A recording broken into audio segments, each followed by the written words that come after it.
خدایا چې کعبه دې محترمه جوړه کړې ده، خدایا دا دنیا دې څومره سمه جوړه کړې ده. هغه د مکه کې چې ماشومه ژوندی پاتې وه، راشئ د هغې نه خلکو ډمه جوړه کړې ده.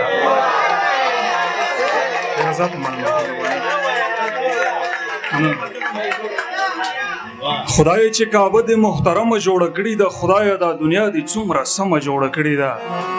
هغه د مکه کې چې ماشومه ژوندی پاتې وه، راشئ د هغې نه خلکو ډمه جوړه کړې ده. د غریبۍ را لګېدلي اور ته هسې خاندم، خور ته بنګړي بنګړي کوم ورور ته هسې خاندم. زه هره ورځ د یو عذابه را تېر شوی سړی وایم چې پوی نشي د شپې مې مور ته هسې خاندم. چا زړه کې کاڼي، چا لستوڼو کې ماران ساتل، پسې کمال خدای په داسې وخت کې ځان ساتل. چا زړه کې کاڼي، چا لستوڼو کې ماران ساتل، پسې کمال خدای په داسې وخت کې ځان ساتل. ما به وطن له د سیالۍ رنګ رنګ خوبونه لیدل، د کام بچو به مې تنظري او چرګان ساتل. ډېره مننه دا ستاره. ما به وطن له د سیالۍ رنګ رنګ خوبونه لیدل، د کام بچو به مې تنظري او چرګان ساتل. د وخت څپېړو داسې حال ته رسولی وم چې زما د سوري نه به خلکو ماشومان ساتل. د وخت څپېړو داسې حال ته رسولی وم چې زما د سوري نه به خلکو ماشومان ساتل. وطن ټول عمر ما ساتلی دی، او تا خوړلی، مونږ به مورچې ساتلی او تا به نوکران ساتل. وطن ټول عمر ما ساتلی دی، او تا خوړلی، مونږ به مورچې ساتلی او تا به نوکران ساتل. پروا زما به د ګناه په کار ثواب ګټلو، په یو باجه به مې څلور یتیمانان ساتل.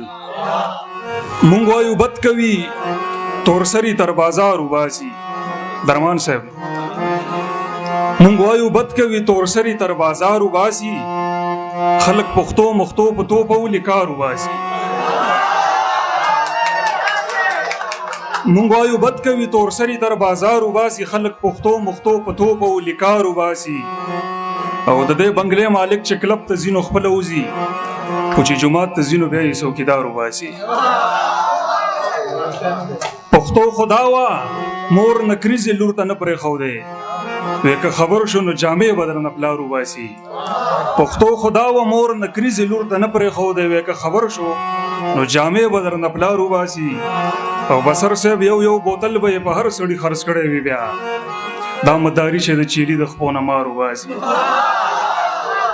یو بوتل به یې په هر سړي خرڅ کړی وي، بیا دا مداري چې د چیلي د خپو نه مار وباسي. بچیه خار د مزه کاڼی د یتیم سر لذي، اوبه اکثر له په کمزوري طرف لار وباسي. پروازه مار که ډېر هم ښه شي، خو چې ځان ښکاره کي نو بیا د مار څوک تماشه نه کوي، مار وباسي. خیر که هر کلي ته ځمه لکه ډمه، خیر که هر کلي ته ځمه لکه ډمه، زه روزي پیدا کومه لکه ډمه.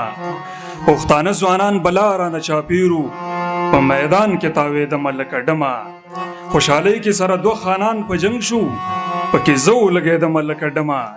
بس چې څه کېږي پروازه مجبوري ده، پیغورونه خو به وړمه لکه ډمه. ډېره زیاته مننه، مهرباني.